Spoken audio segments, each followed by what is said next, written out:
like to talk to you a little bit about this concept called codependency.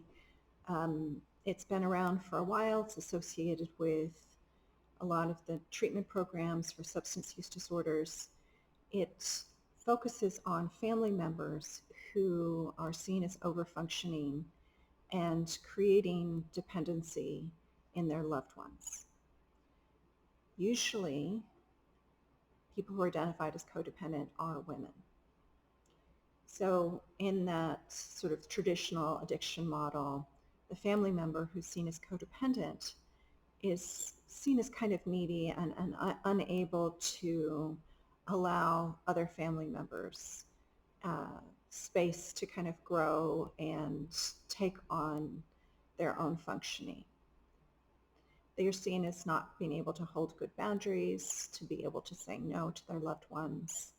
And they're seen as fairly fundamentally problematic and keeping a substance use disorder in place.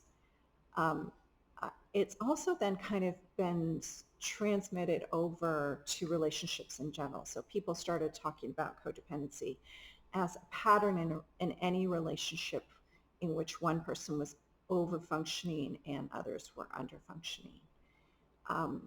The issue that I have with this concept is it tends to place the blame on the person that's already taking excessive responsibility.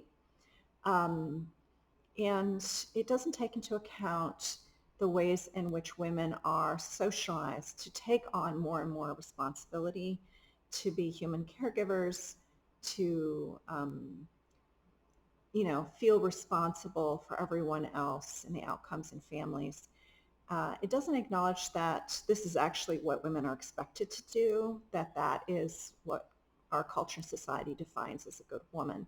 So it feels a little bit like a setup. So if you are doing your really good job as a woman as defined by a culture and society, then you are also codependent and creating a problem in your family system, not only for you, but for everyone else.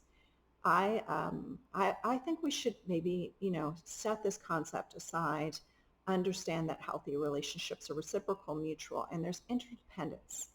And when there's an imbalance in a relationship, it's likely to be the result of social and cultural programming that has been internalized by everyone and could be very exploitative of the person who is overfunctioning or codependent, rather than, and instead of placing more responsibility on that person, we might want to look at some of the other members of the family and the ways in which they opt out of responsibility and support a change in that family system. I do want to mention that there's a newer model of helping families called CRAFT, which is a community reinforcement training model for families to help loved ones who have experienced substance use move into recovery. And I'll have a separate video talking about that.